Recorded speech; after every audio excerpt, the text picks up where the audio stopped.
Hey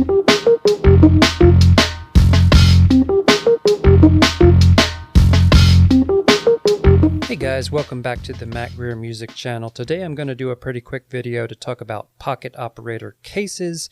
Now I've done one video on cases for these already, but since then I've gotten my hands on a couple other options and I wanted to tell you about those real quick. The first one is this one that you see here. This is made by a group or person, I'm not really sure, but it's called PavelXPowers. You can find this vendor online. They have a Facebook page. I've found the easiest way to contact them is through Instagram, so I will leave a link to their Instagram profile here in the description of the video. But this is the case that they make, and they have these available in a bunch of different colors, bunch of different options, and they're pretty nice, so I thought it'd be worth talking about it. Now, if you've seen this, or if you see this now, you can tell it's similar to a case I reviewed earlier that's made by Ditch Studios. This is the Ditch Studios case. This is the PavelXPowers case. And you can tell they're kind of similar in this sort of acrylic sandwiched kind of design, but there's some key differences here. For one, this one is open on the sides. However, that being said, you can see the acrylic is fairly thick. Whereas you take this one, it's actually closed on the sides, but the acrylic is a little bit thinner.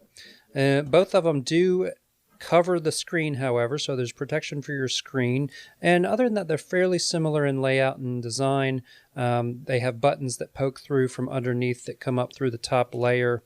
Some key differences, these buttons are all separate and they require a little bit of gluing to get them prepared to go into the case.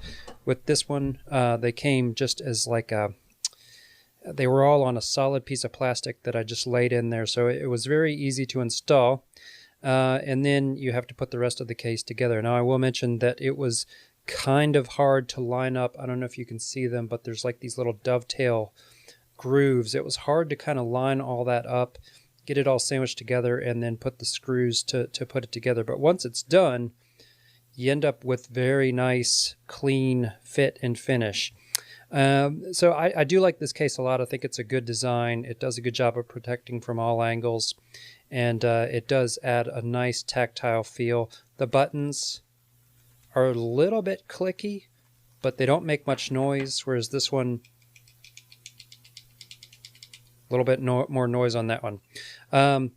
The only thing that I find a little annoying about this one is it doesn't have any kind of rubber feet. It doesn't come with rubber feet, or at least mine didn't, whereas this one does. It doesn't really want to slide, whereas this, all you get is these kind of metal screws that are on the bottom, and it's very slidey. So I wish it had rubber feet, but other than that, great option.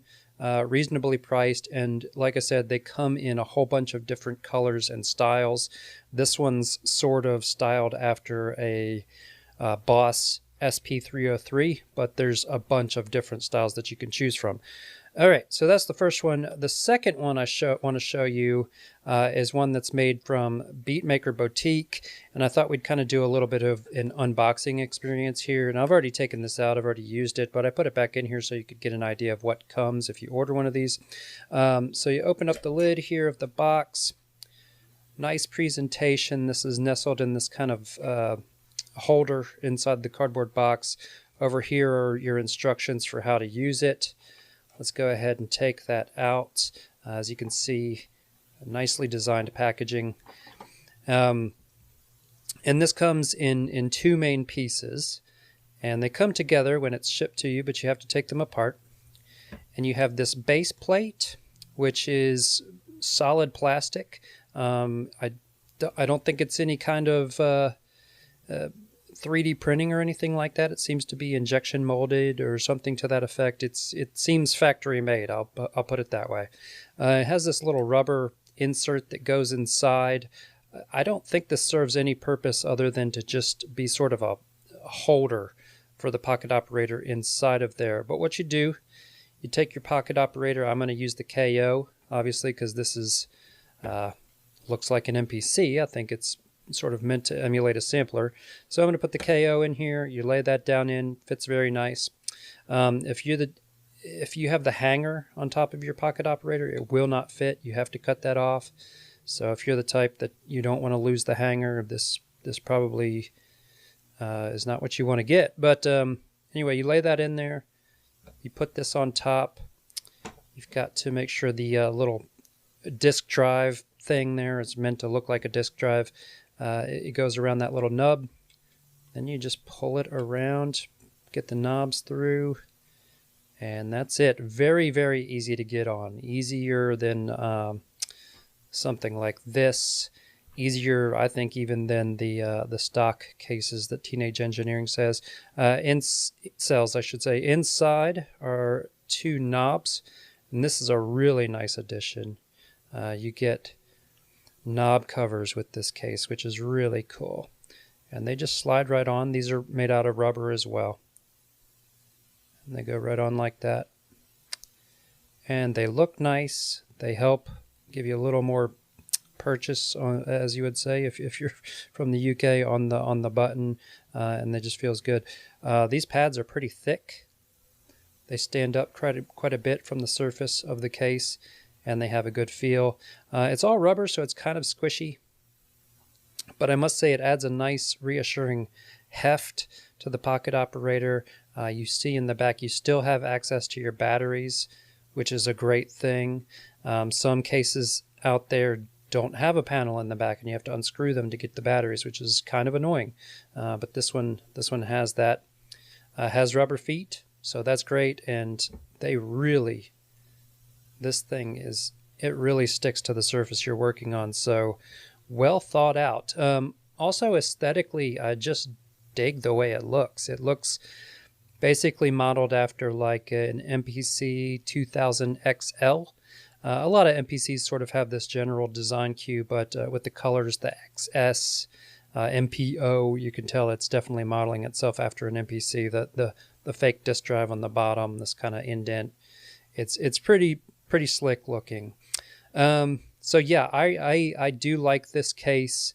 I think it's a great option both for protection as well as adding to the functionality.